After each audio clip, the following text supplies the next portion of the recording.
There's a story of a king who was quite benevolent and very kind to all of his constituents, and he sent a notice to the whole country, and anyone who wished to come and visit him on a specific date, the gates of the palace will be open between 6 in the morning until 6 in the evening, and everyone was invited.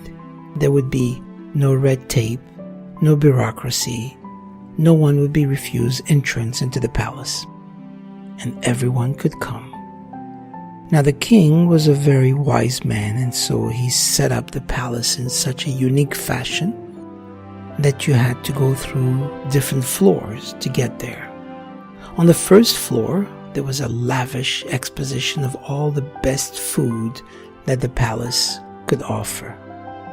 On the second floor, there were drinks, aged wines, and all types of liqueur. On the third floor, all the jewelry and all the wealth of the extravagant type of jewels that the palace owned were displayed. On the fourth floor, all the galleries of arts that had been accumulated by the palace were displayed in that floor. On the fifth floor, all the books and the manuscripts, those of young and old age, were all displayed for anyone who wanted to put their times into it. And on the sixth floor, the musicians of some of the best type of instruments were playing melodies that are above and beyond. Now everyone flocked to each floor according to their nature. Some people wanted to see what the jewelry looked like, and some that preferred to read the manuscripts, and others just wanted to listen to the music. But by 6 o'clock at night, everyone had to leave, and they missed the king.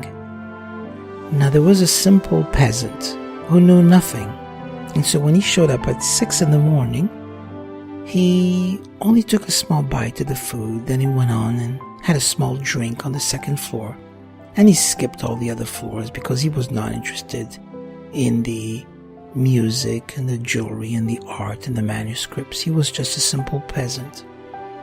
And then he got to the floor and he spent the whole day with the king. He was the only one.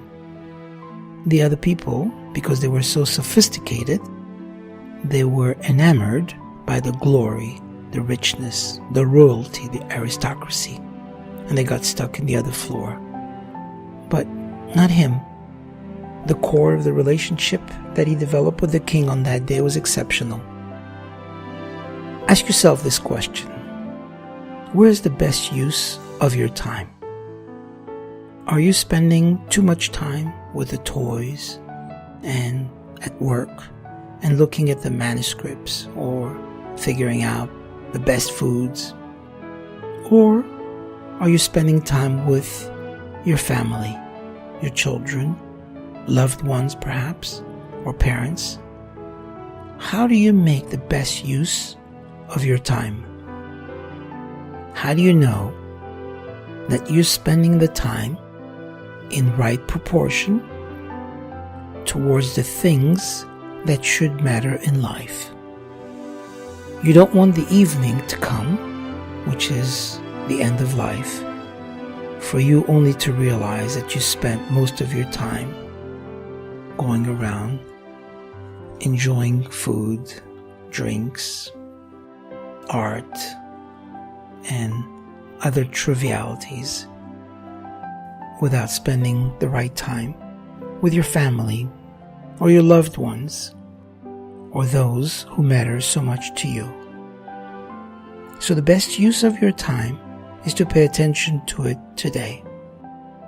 And wherever you are, whomever you are, you can change that today.